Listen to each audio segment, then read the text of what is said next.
Sí. Sin lugar a dudas, no existe un personaje en la historia que haya tenido un impacto más profundo, ni más personal, ni más profundo, ni más permanente en la historia que nuestro Señor Jesucristo. A pesar de que las circunstancias que rodearon la vida del Señor no fueron muy prometedoras, que digamos. Hace muchos años, alguien resumió la vida de Jesús y su impacto en la historia con estas palabras. Un niño nace en un pueblo oscuro y es criado en una aldea insignificante. Hasta que tuvo 30 años trabajó en un taller de carpintería y luego por 3 años como predicador ambulante. Nunca escribió un libro, nunca tuvo una oficina, nunca levantó un ejército, nunca tuvo una familia propia, nunca tuvo una propiedad a su nombre, nunca fue a la universidad, nunca viajó fuera de su lugar de nacimiento por más de 300 kilómetros, reunió un pequeño grupo de amigos alrededor de él a quienes les enseñó su forma de vida. Siendo todavía un hombre joven, la marea de la opinión popular se volcó contra él, uno de los suyos lo negó y otro lo traicionó. Fue entregado a sus enemigos y tuvo que pasar por burla de juicio para luego ser clavado en una cruz entre 2 ladrones. Y después de muerto, fue colocado en una tumba prestada por la bondad de un amigo. Estos son los hechos de su vida humana. Y hoy miramos 2000 años atrás y preguntamos, ¿cuál es el rastro que ha dejado este hombre a través de los siglos? Todos los ejércitos que han marchado, todos los parlamentos que alguna vez se han congregado, todos los reyes que alguna vez han reinado, son absolutamente insignificantes en su influencia sobre la humanidad en comparación con esta vida solitaria. Y 21 siglos han pasado después de su nacimiento y la persona de Jesús continúa ejerciendo una poderosa influencia en millones de personas alrededor del mundo entero. Pero ¿quién era Jesús realmente? ¿Era solo un hombre extraordinario o era mucho más que eso?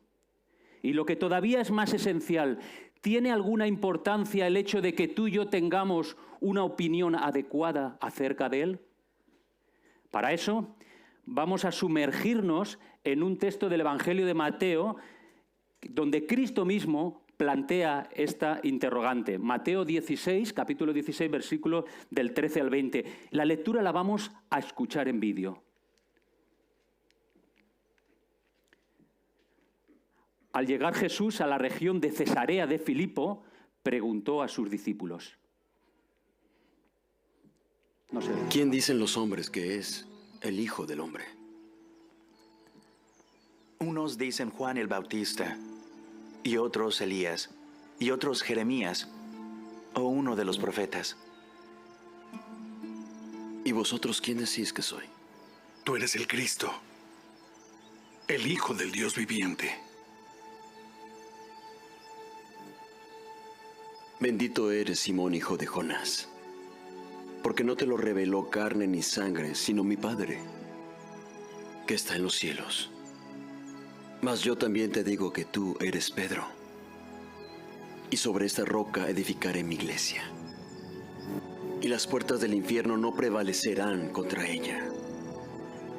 Y a ti te daré las llaves del reino de los cielos.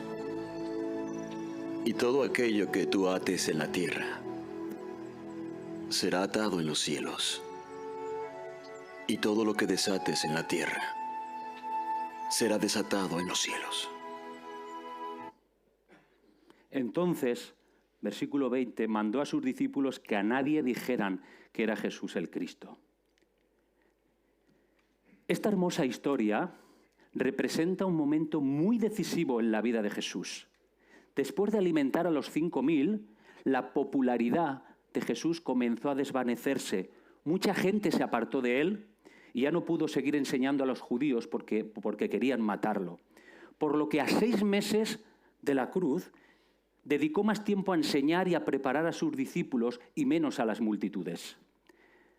Para estar a solas con sus discípulos en un ambiente de calma, serenidad e intimidad, algo así como lo que hemos visto en el vídeo, el Señor decide ir con ellos a un lugar apartado a unos 40 kilómetros del mar de Galilea hacia el norte, al pie del monte Hermón, donde nace el río Jordán, en las cercanías de una ciudad llamada Cesarea de Filipo, en un paisaje hermoso y un lugar adecuado para el propósito de Jesús. Mirad, los judíos esquivaban ir hacia esa zona debido a que era una ciudad de influencia romana, muy fuerte de influencia romana, y limitaba con territorio gentil. Históricamente y en tiempos pasados, este lugar estuvo vinculado a la idolatría. Los cananeos levantaron un altar a Baal y luego los griegos, más adelante, construyeron un templo a Pan, el dios de la naturaleza, que le llamaban ellos. Y en tiempos de Jesús ya había un templo dedicado al César. Los acontecimientos en aquel lugar representaron sin duda uno de los momentos más reveladores que Jesús tuvo con sus discípulos. Su propósito consistía en ir llevándolos a una comprensión más profunda de quién era Él.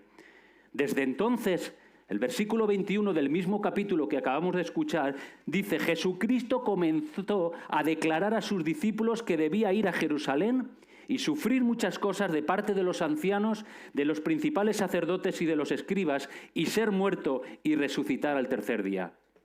A partir de aquí, las referencias a su muerte se harán más claras y más frecuentes, además de preparar a sus discípulos para ese momento. Fue precisamente en Cesarea de Filipo cuando la percepción de sus discípulos respecto a la persona y obra de Jesús tomaron un nuevo nivel. Lo que aprendieron durante este viaje se convertirá en el fundamento de la futura predicación. Mirad, la verdadera sabiduría tiene como punto de partida hacer las preguntas correctas, buscar las respuestas correctas en el lugar correcto. ¿Quién soy yo? ¿De dónde vengo? ¿Qué hago aquí? ¿Cómo se supone que tengo que vivir e interactuar con el mundo que me rodea? ¿Hacia dónde se dirige mi existencia? ¿Hay algo más después de la muerte o todo se resume y se limita al presente, al aquí y a la ahora? Estas preguntas, por más incómodas que sean, siguen con el ser humano a través de los siglos esperando ser respondidas. Muchas personas las esquivan, pero en el fondo del corazón venimos de fábrica con un anhelo de conocer el significado y el propósito de las cosas. Y de todas las interrogantes que el ser humano haya podido hacer a lo largo de la historia, ninguna, absolutamente ninguna es más importante y fundamental, ni tiene más repercusiones a largo alcance que esta. ¿Quién es Jesús? ¿Quién es Jesús?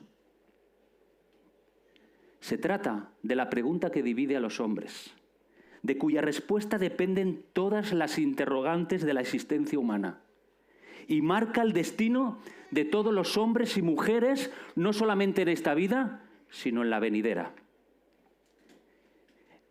En el mismo corazón de Cesarea de Filipo, rodeados de imágenes de piedra, de dioses y de un gran templo dedicado al culto del César, ¿quién dice la gente que es el Hijo del Hombre? A ver, muchachos, le dice Jesús, ¿qué es lo que se habla por ahí de mí? Cuando Jesús hace esta pregunta, no estaba sufriendo de un ataque de amnesia, ni recaudando información que él no tuviera, ¿vale? Hace muchos años se puso de moda una novela que luego fue llevada al cine, que es El Código Da Vinci, que muchos la habréis visto, que fue protagonizada por Tom Hanks. En esta desafortunada novela, su autor, Dan Brown, nos dice que los 4 evangelios son cuidadosamente escogidos como una trama para engañar a los hombres, con el propósito de exaltar la divinidad de Jesús y de negar que era un hombre. Lo que muestra la ignorancia de Dan Brown acerca de las Escrituras. Jesús se llama el Hijo del Hombre como una de sus expresiones favoritas para referirse a sí mismo y que más frecuente usa. Lo habréis leído muchas veces en los Evangelios. Un título que combina los dos aspectos de su persona, totalmente Dios y totalmente hombre. Él se está identificando plenamente con todas las debilidades propias de la naturaleza humana, excepto, lógicamente, sin pecado. De manera que cuando Jesús pregunta a sus discípulos, ¿quién dice que es la gente? ¿Quién dice que es el Hijo del Hombre? No solamente se está reconociendo plenamente con la raza humana, sino que está diciendo, yo soy aquel que anunciaban los profetas del Antiguo Testamento, yo soy el Mesías. La popularidad de Jesús se había fundado sobre un mal entendimiento. La mayoría de la gente tenía una buena opinión de Jesús, sí, pero estaban equivocados acerca de su identidad. Tan pronto como la gente se dio cuenta que Jesús no era el Mesías que ellos esperaban, lo rechazaron. Muchos ya lo habían dejado y otros harían lo mismo. Los discípulos contestan a la pregunta de Jesús con algunas especulaciones que habían oído por la calle. Claro, como os dais cuenta en el texto, evitando mencionar las cosas negativas que se decían acerca de él, como por ejemplo que algunos lo identificaban con Belcebú. Una de las respuestas que circula en el pueblo, que vemos en el texto, es que se trataba de Juan el Bautista. Y es que Juan tenía una presencia tan poderosa que la gente no se sorprendería de verlo resucitado. En aquel tiempo, Herodes oyó la fama de Jesús, dice Mateo en el capítulo 14, y dijo a sus criados, este es Juan el Bautista, ha resucitado de los muertos y por eso actúan en él esos poderes. Otra creencia popular decía que él era la persona de Jesús, podía representar la manifestación y el cumplimiento de la profecía referente a Elías. Y es que en Malaquías 4:5 dices, he aquí yo os envío el profeta Elías antes que venga el día del Señor grande y terrible. Circulaban otras ideas que decían que era el profeta Jeremías. De hecho, hay una leyenda judía que decía que Jeremías volvería a estar en medio de ellos.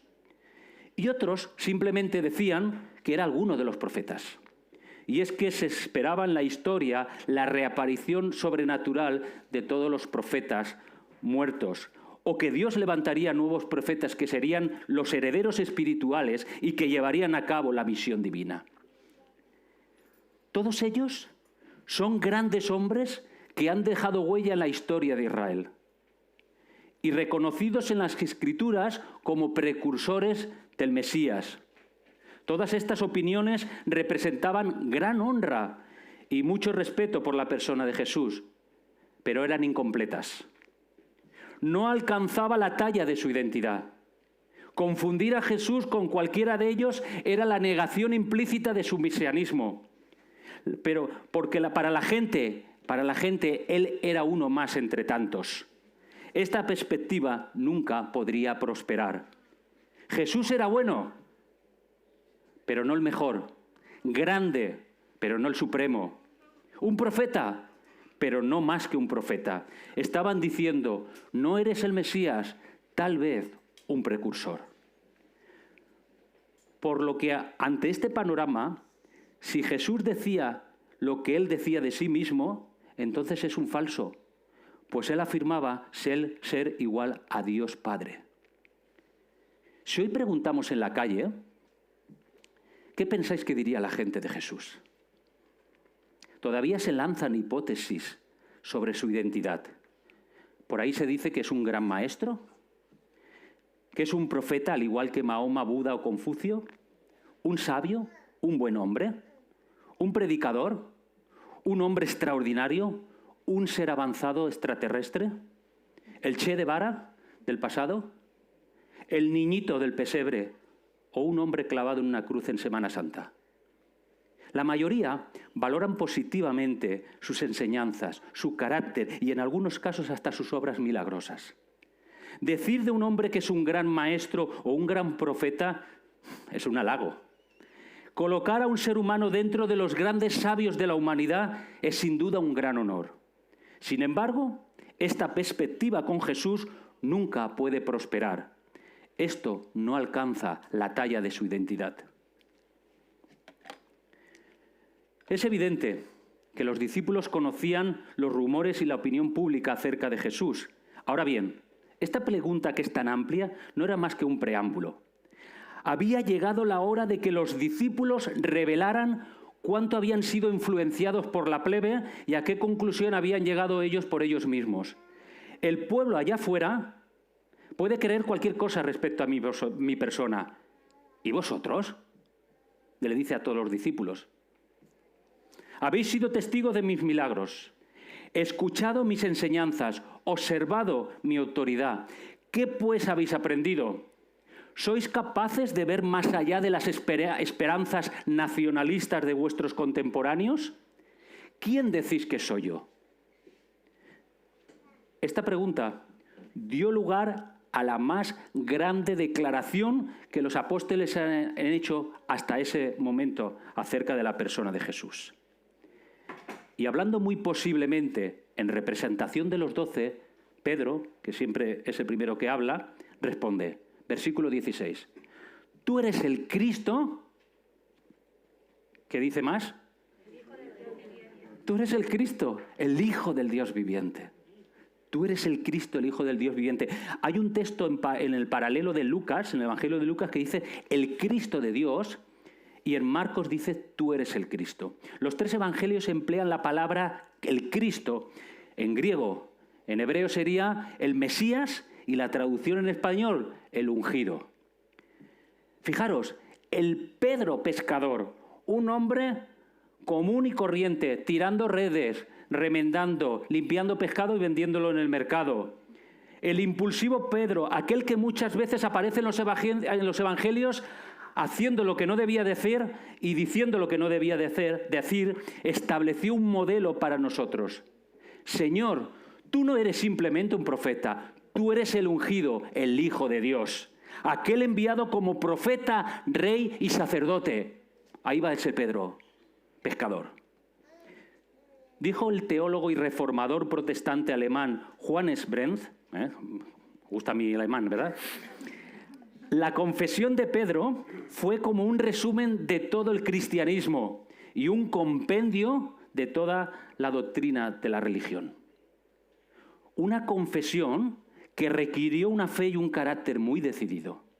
Una confesión que demostró que los discípulos estaban preparados para recibir nueva enseñanza respecto a su muerte y a su resurrección. Una confesión hecha en un momento cuando eran muy pocos los que seguían a Jesús y muchos los que estaban contra él.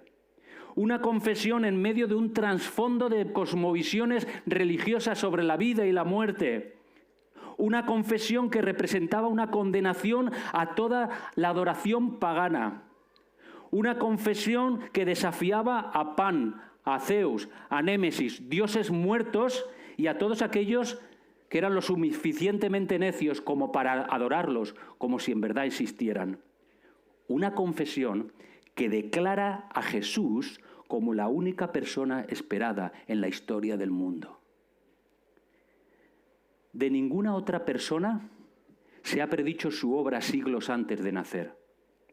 Podemos remontarnos a cualquier religión del mundo y a cualquier supuesto fundador y descubriremos que no hay documentos antiguos, que no hay múltiples profecías que indiquen quién iba a hacer, de dónde vendría, cuál sería su linaje, qué haría o sobre qué enseñaría. Pero todas estas cosas se encuentran en la persona de Cristo. Amén. ¿Verdad? ¿Cuál fue la respuesta de Jesús?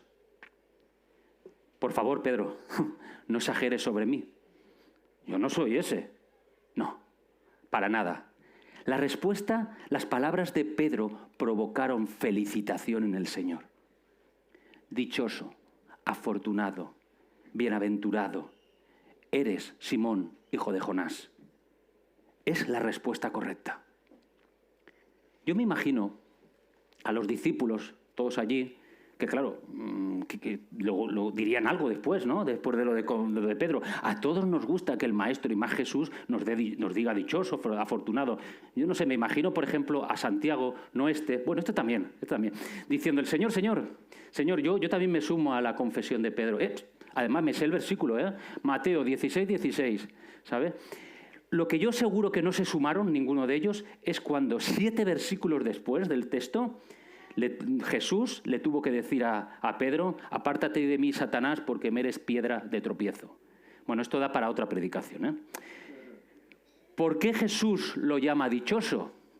Bueno, Jesús lo responde, versículo 17, porque no te lo reveló carne ni sangre, sino mi Padre que está en los cielos. No sabes esto por tu propia cuenta, dice la versión o la traducción TLA, o eso no te lo reveló ningún mortal, dice la Nueva Versión Internacional.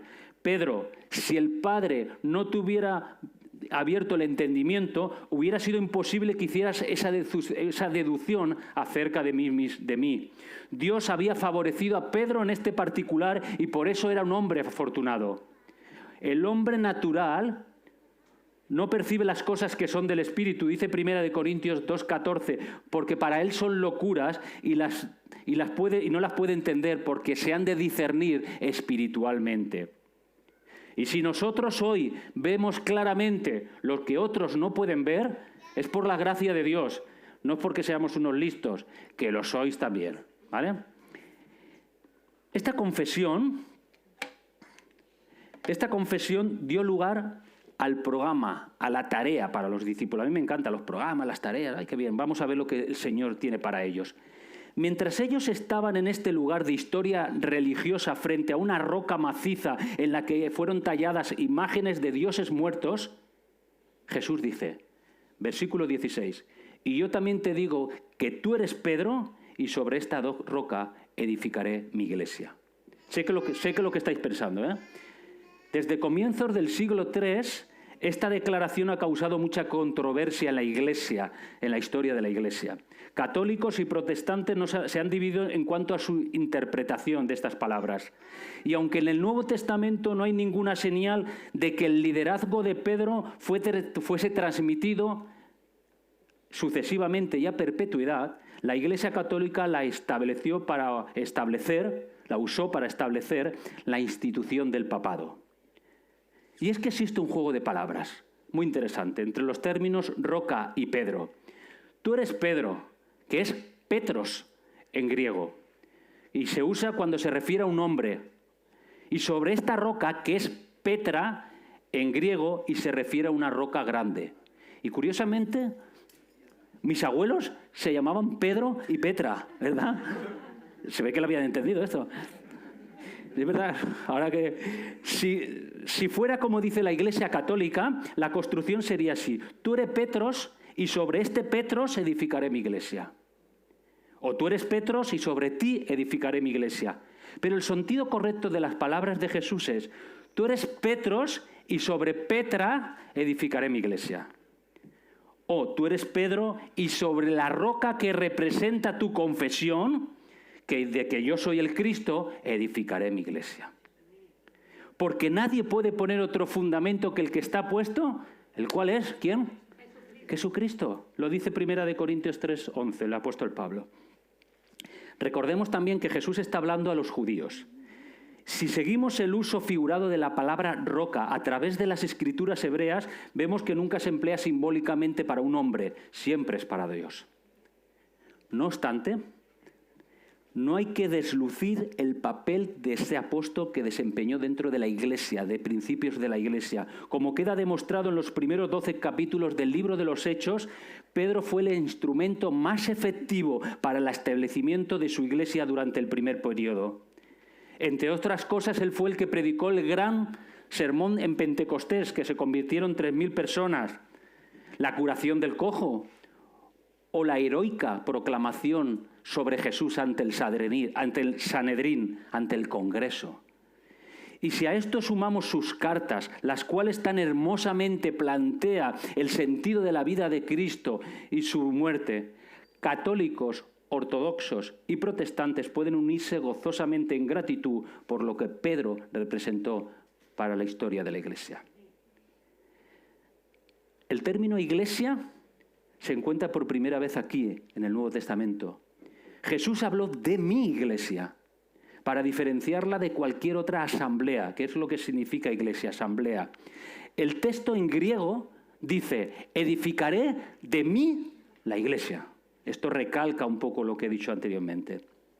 La cual debía ser algo nuevo y diferente, porque en su iglesia Cristo uniría a judíos y a gentiles creyentes de todas épocas, lenguas y razas. Una iglesia compuesta por todos aquellos que han sido lavados por la sangre de Cristo, vestidos en la justicia de Cristo y unidos a Él.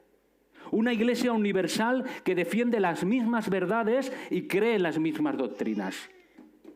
Y en este lugar de Cesarea de Filipo, al pie de la montaña, donde habitaba el lugar de los difuntos, el mundo de los muertos, las puertas al inframundo, en la más oscura entrada a la cueva de dioses tenebrosos. ¿Os habéis metido en la película? Es donde Jesús continúa diciendo, versículo 18, y las puertas del Hades no tendrán poder para vencerla. El infierno no tiene la carta ganadora, ni los poderes de la muerte tienen la última palabra. Y esta gloriosa promesa de Jesús constituye un gran desafío para la Iglesia en todo el mundo, porque en su empeño de evangelización son muchas las embestidas y los golpes violentos que recibirá.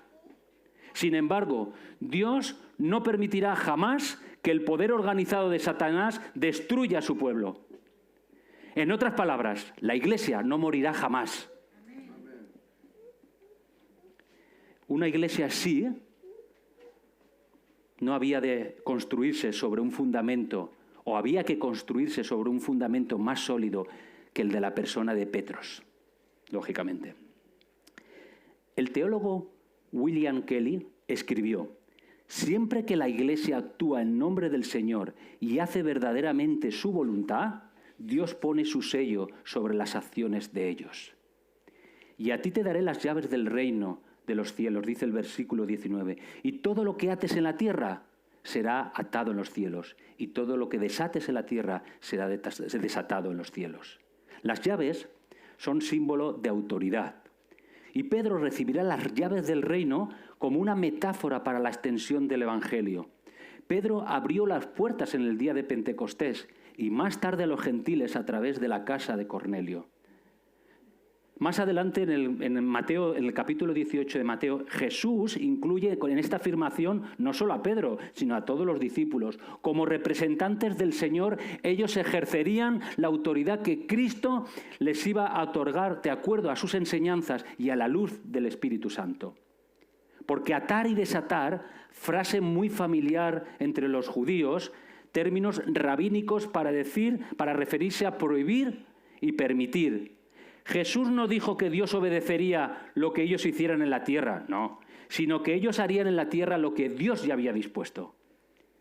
Pedro y los demás apóstoles recibirían la comisión especial de enseñar con autoridad el camino de la salvación, también de disponer reglas y normas y orientar a la iglesia. Algunas cosas las tendrían que atar, prohibir, y otras las tendrían que permitir o desatar. La decisión tomada en el Concilio de Jerusalén respecto a que los gentiles no tenían que ser circuncidados es un ejemplo del ejercicio de tal autoridad, por ejemplo. O el suceso de Ananías y Safira en Hechos 5, que ya conocéis también. La Iglesia no consigue que se haga en el cielo la voluntad del hombre, obedece en la tierra la voluntad de Dios. Y tiene la autoridad para pedirle a Dios el respaldo que necesita para atar, que las tinieblas no dominen la tierra, y para desatar, por otro lado, permitir el reino de Dios que avance a través de la predicación del Evangelio. Así, de esta forma, las puertas permanecen abiertas para el Evangelio. Después de la muerte, resurrección y ascensión de Jesús y la venida del Espíritu Santo en Pentecostés, los apóstoles estuvieron preparados para emplear correctamente las llaves del reino. Por eso Jesús les mandó en el versículo 20 que a nadie dijeran que era Jesús el Cristo, que no proclamaran su mesianismo, y es que la nación no estaba todavía preparada para recibir el mensaje. Causaría erróneas expectativas nacionalistas en buena parte del pueblo, produciendo una inmediata confrontación con Roma. ¿Quién es Jesús para ti? ¿Quién es Jesús para ti? Esta es la pregunta más trascendental que alguna vez haya tenido que responder cualquier ser humano. Yo crecí en una familia creyente, cristiana, ahí están mis papás. Sin embargo, en un momento de mi vida tuve que contestar esta pregunta. ¿Quién es Jesús para mí? Un hombre que dice de sí mismo que es el único camino al Padre, que es la verdad y la vida, la luz del mundo y la puerta de entrada al cielo. Un hombre que clama para sí el cumplimiento de cientos de profecías del Antiguo Testamento. Un hombre que dice que es la encarnación de Dios, no puede ser tratado a medias tintas. Todos los que estamos aquí saldremos de este lugar habiendo dado una respuesta a una pregunta que sigue resonando en el día de hoy exactamente como hace 2000 años. Una pregunta que trasciende el tiempo. Una pregunta que nadie puede evadir. El silencio y la indiferencia son en sí mismo una respuesta. Una pregunta que no podemos responder a medias. No podemos medio creer en Jesús. O le crees o no le crees. O tú crees y aceptas todo lo que Él es sin reservas, o Jesús era un farsante o un loco. O tú crees que era un gran hombre y nada más, o tú crees que es el Cristo, el Hijo del Dios viviente. Sal hoy de este local y llámalo un mentiroso. Mira, sal hoy de este local y llámalo un lunático. O arrodíllate delante de Jesucristo como Señor y Salvador de tu vida. Solamente tienes 3 opciones: mentiroso, lunático o Señor. ¿Cuál va a ser tu respuesta? ¿Tú crees de Jesús lo que Él creía de sí mismo?